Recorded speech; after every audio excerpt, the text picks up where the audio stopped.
It was almost real, the Pro Wrestling History Podcast, episode 102.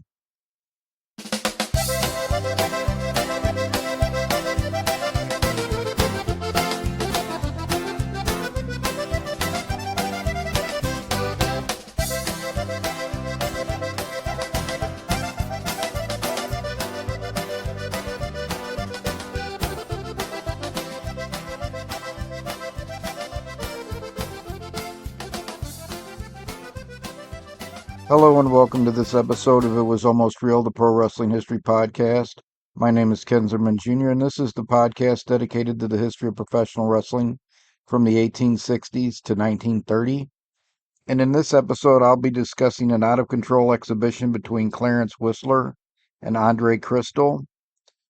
First, I wanted to discuss a match that I recently rewatched. I had seen it, well, I had seen part of it years ago, because a lot of people talk about shooting in the modern wrestling context, and there is no shooting in modern wrestling. There are people that start fighting in the ring and quit cooperating with each other, but someone changing the finish that they're going to do something that was not agreed to prior, that doesn't happen anymore. People don't go into business for themselves and win a match that they're not supposed to.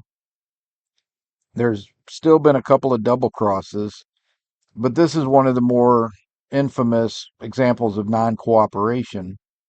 And it occurred in a six-man tag of all things in Japan on November 19th, 1987. And this is the famous incident that led to New Japan Pro Wrestling firing Akira Maeda, who was a legitimate black belt in karate, tall guy, like 6'2", and thought he should be the biggest star in New Japan Pro Wrestling. Well, nobody in the company thought that, and that led to a lot of frustration on his part. In 1986, he got into a really ugly incident with Andre the Giant, where he was kicking Andre in the legs and staying away from him. Antonio Inoki, the president of the company, had to come out and interfere and stop that match because it was getting ugly and it was exposing the business to the fans. This match is kind of odd from the beginning. So the six competitors in this match are Riki Chosu, Masa Saito, and Hiro Saito on one side, and they are wrestling Akira Maeda, Nobuhiko Takada, who is an MMA fighter and besides being a pro wrestler, and Osamu Kido. So this is a six-man tag. Riki Chosu has just come back to the company. And Riki Chosu is one of the biggest stars in New Japan, which doesn't set well with Maeda, who is pretty jealous. So they're going to have this six-man tag match. Chosu and Maeda start the match off, and right away you know there's going to be some issues because Maeda shoot kicks him in the face about 2 minutes into the match, where Chosu is staggered around for 10, 15 seconds before he kind of gets his feet back underneath him. Then they tag out. Some of the other guys come in and work the match. And then about 5 minutes in, as soon as Chosu tags himself back into the match, Maeda tags, I think it was Kido, and jumps into the match as well. And it's obvious he is trying to take liberties with Chosu. They're trying to take each other down for real. Chosu tries to put a hold on Maeda, which he completely turns out of and escapes. And it's not lost on the other wrestlers that something's going on here because Masa Saito jumps in at one point, and it's not an obvious point where he would be jumping into the match to interfere or to take part. He just kind of jumps in for a second. Both guys calm down, and then he jumps back out. But you could tell that there was a lot of tension between the two of them. They wrestle over into the corner of Maeda, and Maeda tags out to Takada. As Takada's starting to get in the ring, Chosu hauls off and slaps Maeda as hard as he can. And Maeda starts to go after him then, and Takada intercedes and pushes him back. I don't know if that's what triggered the sucker shot from Maeda or if Maeda was just waiting for his chance the whole time to do that. But Maeda was hot after he got slapped hard, but you couldn't blame Chosu because Chosu got tired of being legitimately kicked and slapped around. Maeda slapped him a couple times pretty good. And Maeda was doing it on purpose to Chosu because Masa Saito had Takada in I think it was a Scorpion Deathlock. And Maeda comes in and obviously works the kick to Saito. So he's not kicking everybody hard. He's just kicking Chosu hard. Within maybe a minute or two of that exchange, maybe three, Maeda gets Keto on the ground and he is going to put on the Scorpion Deathlock. And Maeda comes in while Chosu is bent over trying to apply the hold and shoot kicks him right in the face and actually breaks his orbital. Chosu, who is stunned for a second, kind of tries to recapture his balance. And he's still holding on to the Scorpion Deathlock, but he hasn't turned it yet. He's just standing over him in the position where you cross the legs over, then get ready to turn it. And he's holding onto the rope, trying to, I'm sure, regain his balance and everything, because that's the second shoot head kick he's taken in this match. And then he kind of turns around, lets go of the legs, and tries to get at Maeda. And Maeda starts to come in the ring. His partners stop him. And then he's standing on the apron, daring Chosu to try to punch him. Chosu does try to punch him. Chosu goes and tags Masa Saito into the ring, and he's standing on the apron. Masa Saito works with, I think it was Keto. It could have been Takada for just about a minute, and you could see Chosu and Saito talking in the corner. And I think he said, let's go home. Let's end this match. Saito throws the guy in the ropes, sets him up for the move. And when the guy gets back to his feet, Chosu hits him with this big clothesline that he was using as a finish. 1, 2, 3. Chosu, while he's covering him, is kind of looking to the other corner to make sure that Maeda is not going to come in and sucker shot him again. As soon as he stands up from the pin, the ring fills up with wrestlers from outside the ring to keep these two apart because Chosu starts to approach Maeda, and Maeda jumps in the ring. He is ready to fight Chosu, and the other wrestlers have to kid in between them and keep it from devolving. Maeda, New Japan Wrestling fires Maeda right after this match. That was not a shoot, though. It was a shoot kick, a couple shoot kicks, actually. He wasn't going in, the outcome of the match wasn't changed. He wasn't going into business for himself to win the match. He was going into business for himself to sabotage Choshu, to make him look like an idiot in front of the fans, and to hurt a guy he was jealous of. So that was just unprofessional behavior and lack of cooperation where they start fighting with each other. That really not a shoot. The Bret Hart, Shawn Michaels wasn't a shoot. That was a double cross. The Wendy Richter, Fabulous Moolah was not a shoot. That was a double cross. So that's different from a shoot. A shoot would be where the wrestler comes in and says, "We're wrestling for real tonight."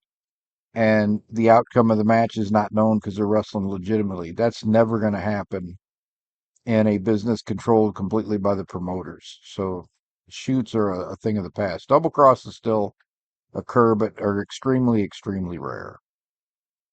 So the history topic for this week is actually not a wrestling match, but it is occurred in a wrestling exhibition during a stage show.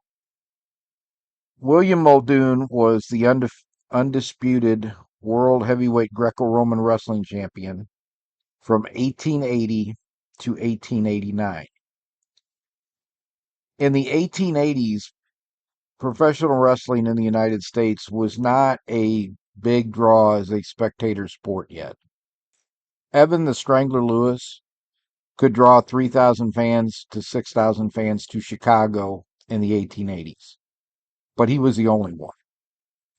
No one else could draw that many fans to a card. A lot of times they wrestle in front of hundreds, not thousands of spectators. To supplement their income, a lot of the professional wrestlers had a side hustle. Some had their own businesses in the town they lived in. Henry Moses Duffer was a tailor. I believe Warren Bockwinkel started out as a baker. So very few people wrestled full time. Muldoon pretty much made all of his money from wrestling, but not necessarily just from wrestling matches. And he was also training people on the side. That was what he had decided he was going to do after he retired from professional wrestling. And he became the first celebrity trainer in the United States. Prior to starting to promote his training system, Muldoon made money by touring with, I thought it was vaudeville initially, but he toured with minstrel shows that would tour the United States and put on performances for people in a theater. And sometimes it would be boxing because John L. Sullivan and other famous bare knuckle boxers also toured with vaudeville, minstrel shows, theater circuits. Muldoon between 1881 and 1882 wrestled very few world title matches. He wrestled primarily exhibitions in these minstrel shows.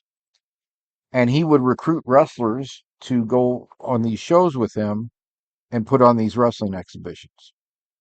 For this particular tour, had recruited Clarence Whistler, who was his frenemy, and Andre Christol.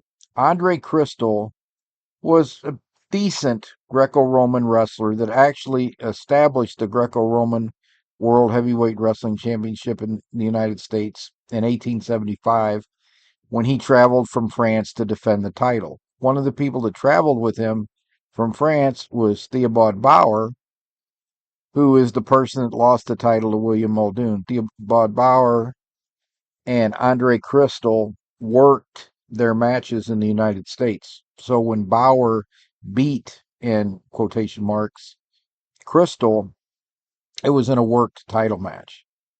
The match that Bauer had with Muldoon, I believe, was a contest, but even what worked their contest, Bauer knew he had no chance against Muldoon. So if they worked it, it's just because Bauer wanted to save himself a little bit of pain. This particular night, Muldoon is not wrestling either Christol or Whistler. He is wrestling, or he is the referee, and Whistler is wrestling Christol. Whistler was the toughest challenger that Muldoon ever faced, but they would also go into doing these minstrel show exhibitions together too. And Whistler was 5'10", 165 pounds, but he was uncannily strong.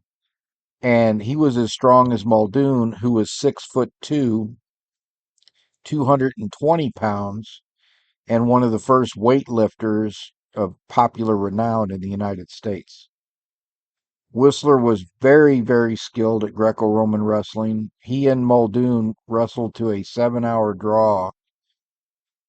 I think it was after they were working in the shows here together, but they wrestled a contest that went 7 hours. That the only people that were left at the end were like 3 spectators, Muldoon and Whistler, and the referee. And before the referee finally said, okay, enough is enough. Muldoon only had one victory over Whistler in all their matches together. And that's because he got so mad during one of the contests that he picked Muldoon up and threw him face first into the floor. And the impact dislocated Whistler's shoulder. Other than that, he never had a victory over Whistler. They always wrestled to a draw. Muldoon actually felt horrible that he had injured Whistler. Muldoon and Whistler both had horrible tempers, and Whistler's was made worse when he would be drinking. And they would lose their temper with each other when they were touring sometimes in these wrestling shows. And They got into several fist fights, but they always made up in the end. Well, on this particular night, Whistler had been drinking, and Whistler would die in his late 20s due to the effects of alcohol. He was in Australia on a tour where he was boxing and wrestling, and the alcohol consumption actually killed him while he was in Australia. They were performing a show on March 6, 1882, and this night Whistler, I said, was wrestling Christol. And Muldoon is the referee for this match. Well, Whistler had a bad temper, and when he was drinking, it was even worse. And something happened during this match that ticked Whistler off. But something he did made him mad. So Whistler starts banging Christol's head on the floor because they're wrestling on a carpet on the stage.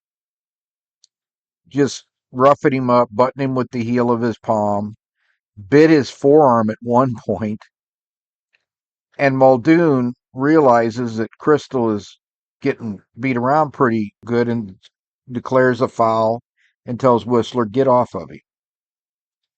And Whistler says, what is it to you? Muldoon said, get off of him. At which point, Whistler told him to mind his own business, and Muldoon grabbed him physically and pulled him off Christol. Well, that enraged Whistler, who took a swing at Muldoon, but he's been drinking, so he's not as formidable as he usually is. Muldoon grabs him again and slams him to the floor. And Muldoon's got this big coat on because it's part of his theatrical costume, and he's finding it hard to move around. So he takes his knee and puts it on Whistler's throat to try to take this coat off. Well, when he's in the process of taking this coat off, Whistler slides out from underneath him and gets back to his feet. Whistler charges Muldoon, but Muldoon is able to get that coat off finally, and he grabs Whistler under his left arm and left leg and just picks him up and carries him off the stage. As soon as they get off the stage, Muldoon drops him onto the stage floor, which further ticked Whistler off. So Whistler jumps back to his feet, and now the wrestlers have become pugilists. And Whistler ends up with a cut head and a swollen eye, and Muldoon has a bunch of knots on his forehead from their fisticuffs. Muldoon walks back out on the stage after the people restrain Whistler and says Whistler is unavailable for the remainder of the performance. And the show went on. As you know, we know in history, the show must always go on, as did this one. So you would think the next thing is William Muldoon fires Clarence Whistler for being unprofessional on the stage and getting into a fight and all that. No, Whistler sobers up, tells him he's sorry, and Muldoon tells him straighten up for the rest of the tour, and he stays on the tour with both of them. As I said, they were frenemies. They would be at each other's throats at times, and then they would be good friends at times. Muldoon would continue touring and wrestling, and in 1889 he would retire and become a celebrity trainer. So he really came to the public. He was going around. What Muldoon would do is he would go around to cities and he would book himself in against the local wrestler. So he might wrestle one wrestler and agree to throw him like 10 times, which some poor guy in LA got that treatment. After I think the fifth fall, he threw up and said, I've had enough of this, and walked away. But usually he would wrestle like two or three of the local wrestlers and agree to throw each of them twice. And then he would do a demonstration for the paying public, who were usually businessmen from that town, to show them his system of training. And eventually he would buy a form. Eventually he would buy a farm in New York that he called Olympia, and that would be one of the first health spas in the United States. He really became popular, though, because he trained John L. Sullivan for John L. Sullivan's title fight for the Bare Knuckle World Heavyweight Championship against Jake Kilrain in 1889. And this is a fight that went almost 4 hours. And John L. Sullivan, which was in such horrible shape prior to that fight, that had he not enlisted Muldoon to train him, he would have never been able to take that fight with Kilrain. He would have got slaughtered. He was in such horrible condition. People could not believe the condition that Muldoon got him in that 8 or 12 week camp. And that really helped push Muldoon's reputation as a trainer, and pro athletes, businessmen, and politicians all hired him to either train them for athletics in the case of the pro athletes or to help them regain their health in the case of the businessmen and the politicians. Muldoon also would become a longtime New York State Athletic Commission member and then the chairman. And he and Jack Curley never really saw eye to eye on anything. So there were lots of fights and brawls, not physical fights and brawls, but verbal and legal fights and brawls between Muldoon and Jack Curley in the 1920s and the very early 30s. I have a recommendation this week, and then I'm going to jump to the review. And my recommendation this week is going to be a little off topic. I know that the Gorilla Monsoon book, Irresistible Force, comes out this coming Tuesday, September 30th. I'm going to purchase a copy and I will give a review of it in the future. And I'm sure I'll be recommending it because the Sheik book was great. And I didn't even get to watch the Sheik or was a Sheik fan growing up, but Gorilla Monsoon and Bobby Heenan are the ones that got me to give WWF wrestling at the time a chance. My recommendation for this week is a book of poetry called Milk and Honey by Rupi Kaur. When I was a kid, my grandfather had the American book of, or no, the Oxford Book of American Verse and the Oxford Book of English Verse. And I would read some of the poetry that was in those books, and I became a fan of poetry as a kid. I actually took a poetry workshop in college because I needed a 1 credit class. So I would be going for the next year, I'd be officially a junior. And I took a 1 credit poetry workshop class one summer. Now, I wrote horrible poetry, but I've always appreciated and liked poetry. Growing up in a poor working class household, my sister, I don't know if my dad ever really appreciated my love of poetry. My grandpa also liked poetry. 6'4", 285 pounds. Nobody was going to make fun of my grandfather for liking poetry. When I was in college, I was 22 at the time, I think. I really like the poetry of Emily Dickinson. I still quote Emily Dickinson to this day. People talk about telling truth to power, and I always say, and this is a direct quote from an Emily Dickinson poem, tell all the truth, but tell it slant. And then the end of that poem is, the truth must dazzle gradually, or every person be blind. And I love that because that's the truth a lot of times. You hit somebody with a truth bomb and they cannot take it. And another one of my favorite poems, because I think it's a universal truth that he articulates in this poem. His poem is usually his poetry is usually a little too long-winded for me. But Henry Wadsworth Longfellow and his poem Rainy Day, because I think that it captures the universal truth of nobody from the time they're born till the time they die is everything rosy. Everybody has challenges they have to overcome. And the poem captures that, into all lives some rain must fall. So I really like that one as well. I'm telling my grandpa, yeah, I started reading Emily Dickinson in college and I really like her poetry.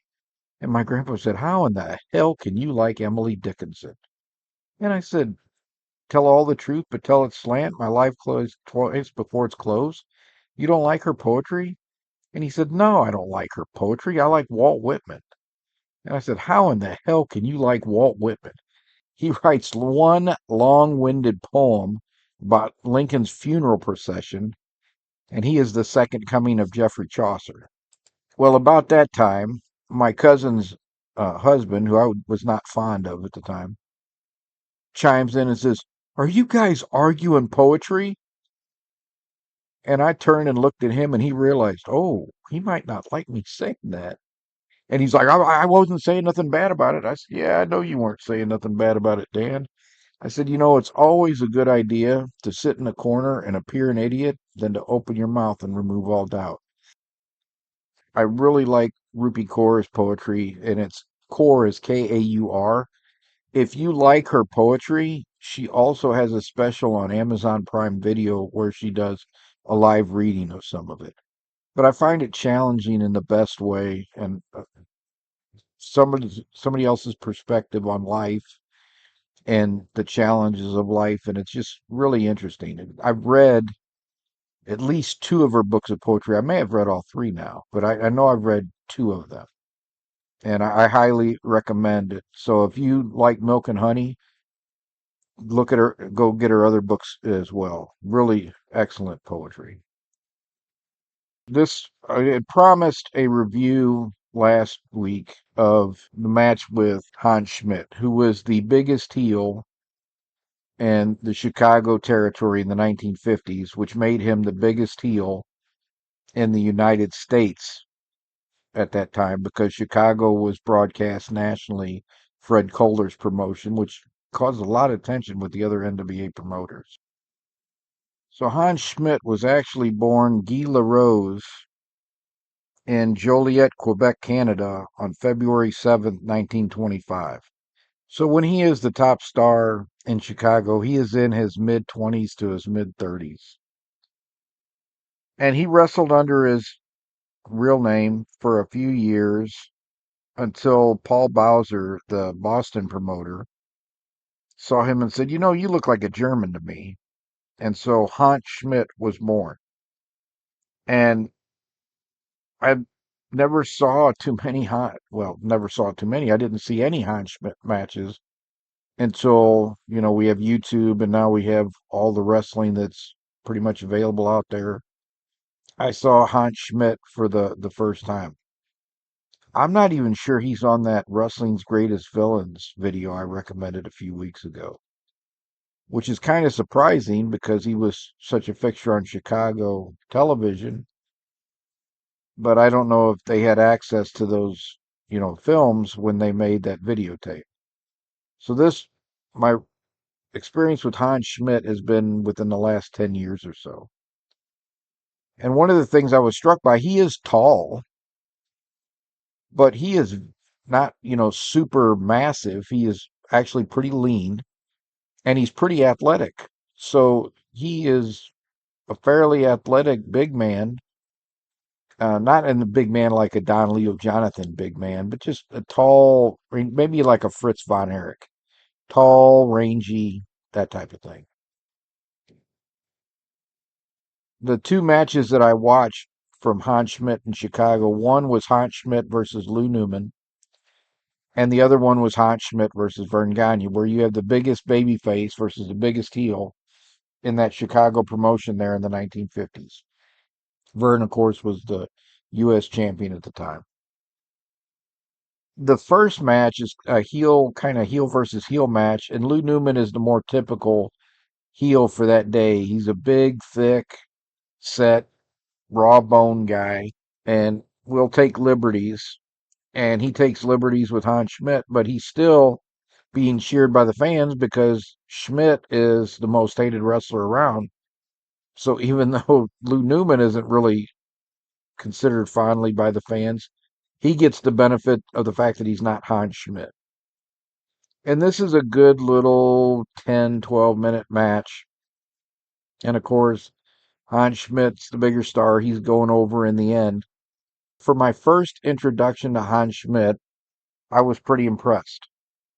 The second match I reviewed or watched was his 2 out of 3 fall. There's two matches of him with Vern Gagne. The one I watched was the 2 out of 3 falls match from Chicago. And what surprised me was Schmidt got the first fall over Gagne. And then Gagne gets the next 2 falls and he wins the match, which is what I expected. So those matches, links for those matches will be available in the show notes. I think that's going to be it for this episode of It Was Almost Real, the Pro Wrestling History Podcast. Thank you all for listening. If you have had a chance, please go out and rate the podcast wherever you listen to it. That helps the show to stay visible and for people that have never heard of it to discover it. Also, KenzermanJr.com is the place for the show notes, and the show notes for this episode will be available at KenzermanJr.com/episode 102. You can also see what I've been working on, and you can see links to the books that I have written. So with that, take care, everybody. Till next week. Bye-bye.